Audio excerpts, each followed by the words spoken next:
अस्सलामु अलैकुम वरहमतुल्लाहि वबरकातुहू।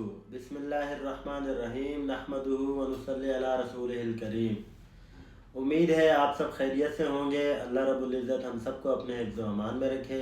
अल्हम्दुलिल्लाह अल्लाह रब्बुल इज़्ज़त के फ़ज़्ल व करम से कराची का इज्तिमा 28 जनवरी बरोज़ इतवार सुबह 11 बजे के करीब इख्तिताम पज़ीर हुआ और अल्हम्दुलिल्लाह अल्लाह रब्बुल इज़्ज़त के फ़ज़्ल व करम से माशाअल्लाह काफ़ी मजमा यहाँ पे आया हुआ था और इन सब मजमे की अल्लाह रब्बुल इज़्ज़त आने को कबूल फरमाए और इन सारे के सारे मजमे को अल्लाह रब्बुल इज़्ज़त अपने दीन के रास्ते में देर और दूर के लिए कबूल फरमाए और आइंदा इज्तिमा में भी हमें शिरकत की तौफीक अता फरमाए।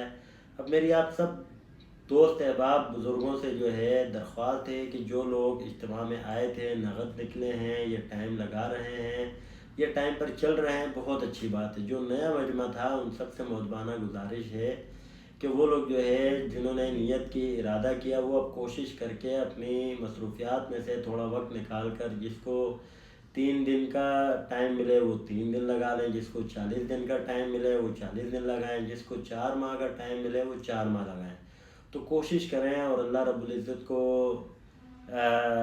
दिखाएं कि या अल्लाह हम आपके रास्ते में जाना चाहते हैं, आप असबाब बनाइए, आप जो है तरतीब बनाइए। अल्लाह रब्बुल इज़्ज़त से दुआएं करते रहें और इंशाअल्लाह इसके अलावा ये कराची के इज्तिमा के अलावा जो हमारे रायमंड का इज्तिमा होता है, जो किसी भी सूबे के जो इज्तिमा आएंगे इंशाअल्लाह हम आपको वक्तन फ़वक्तन उनके बारे में भी मालूमात देते रहेंगे।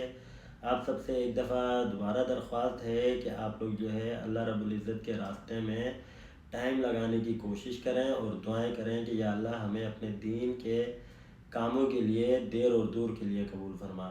अपना ख्याल रखिएगा, हमें दुआओं में याद रखिएगा। इंशाअल्लाह एक नई वीडियो में नई मालूमात के साथ मिलते हैं। अस्सलामु अलैकुम वरहमतुल्लाहि वबरकातुहू।